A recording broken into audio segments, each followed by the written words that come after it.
You ever have one of those neighbors who believes the entire neighborhood belongs to them? Yeah, that's Karen. And the day I started building my dock, she acted like I was constructing the Great Wall of China across her kingdom. It all began on a calm Saturday morning. The lake shimmered, birds were chirping, and for once, life felt peaceful. I'd just moved into my dream property, a lakefront cabin. I'd worked years to afford. My plan was simple. Build a small wooden dock where I could fish, relax, and maybe tie up a small pontoon someday. But halfway through the build, I heard that unmistakable sound. The screech of Karen's golf cart tires. She slammed it to a stop, hands on her hips, sunglasses glinting like a villain's mask. "Excuse me," she barked. "What do you think you're doing?" I smiled politely. "Building a dock, on my property." She laughed, one of those fake, sharp laughs. "Oh, no, no, no. That lake belongs to the HOA. You can't just build things without permission." See, what Karen didn't realize was that the lake wasn't actually owned by the HOA. It was private land. Included in my purchase, I'd already checked the deeds twice. Still, she stormed off, muttering something about calling the president. The next morning, I woke up to police lights flashing outside my cabin. 2 officers stood beside Karen, who was waving her arms like she was auditioning for a soap opera. "He's building illegal structures," she shouted. "He's violating the HOA code." The officers approached me calmly. I showed them my permits, my property line, and even offered them coffee while Karen fumed from the driveway. After 10 minutes, the lead officer turned to her. "Ma'am, this dock is on his property. There's nothing illegal here." Karen's jaw dropped.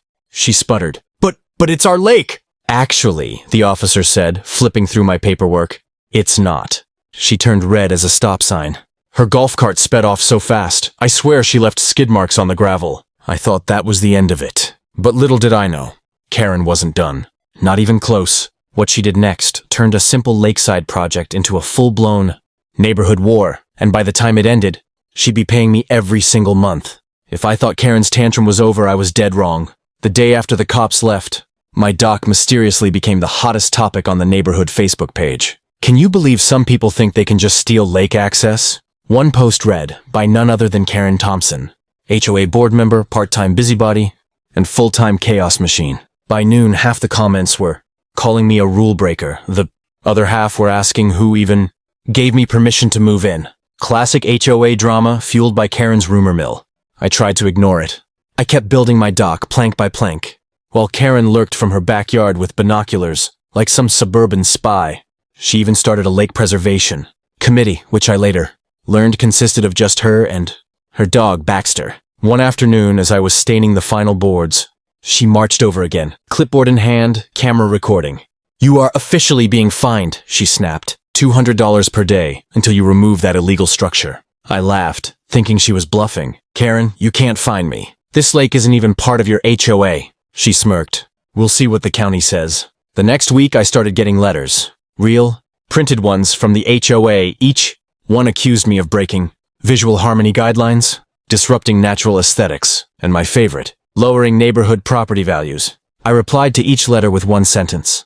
"The HOA has no jurisdiction over my property. Cease and desist." That's when she escalated. Early one morning, I woke up to shouting. Karen had gathered a small crowd by the lake, 5 or 6 other HOA members, and was giving a speech like a dictator in yoga pants. "He's setting a dangerous precedent," she yelled. "If we let him keep that dock, what's next?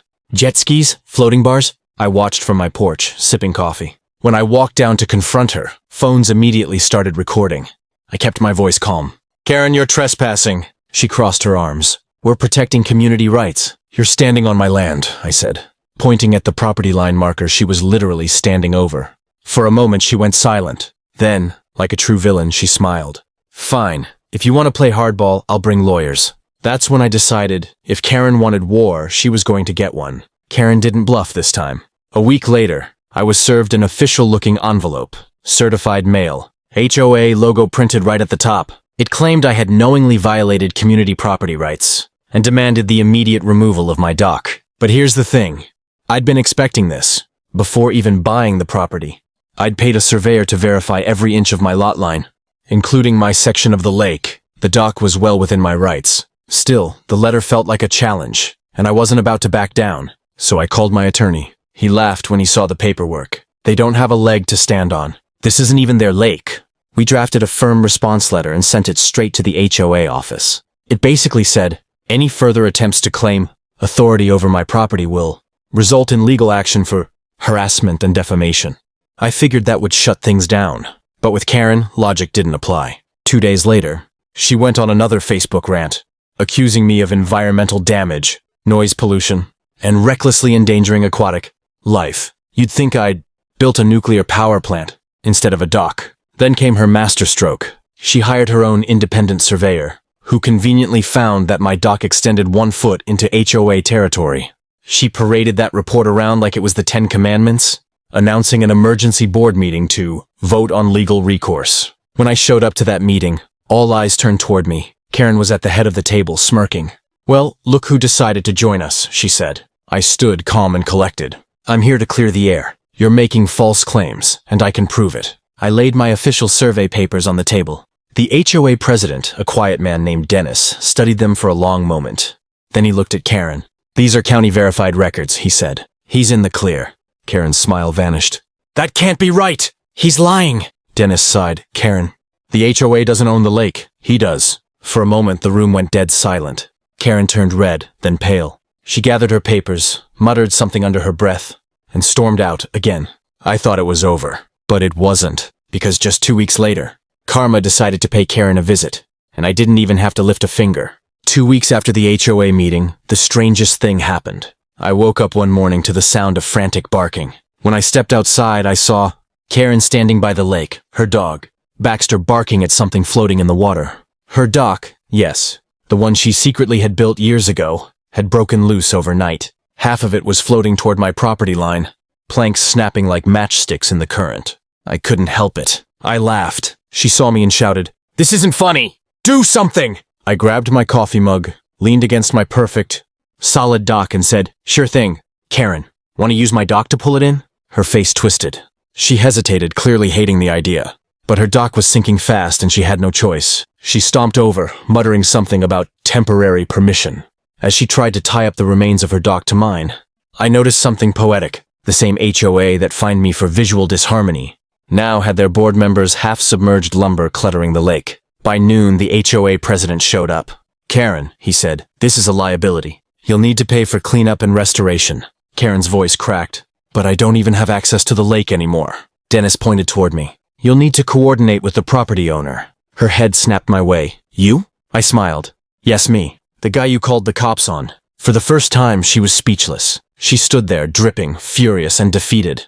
Later that week, she came to my door, arms crossed but voice softer than I'd ever heard it. "I need to use your dock until mine's fixed," she said reluctantly. "How much?" I almost felt bad, but only for a second. "Well," I said, "given HOA standards, dock use in this area goes for about $200 a month."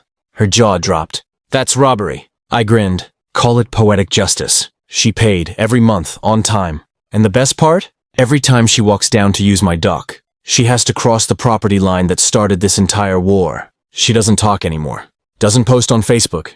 Just quietly uses what she once tried to destroy. Now, every evening, when the sunset hits the lake, I sit on my dock, feet in the water, and think about how peace sometimes comes in the funniest ways.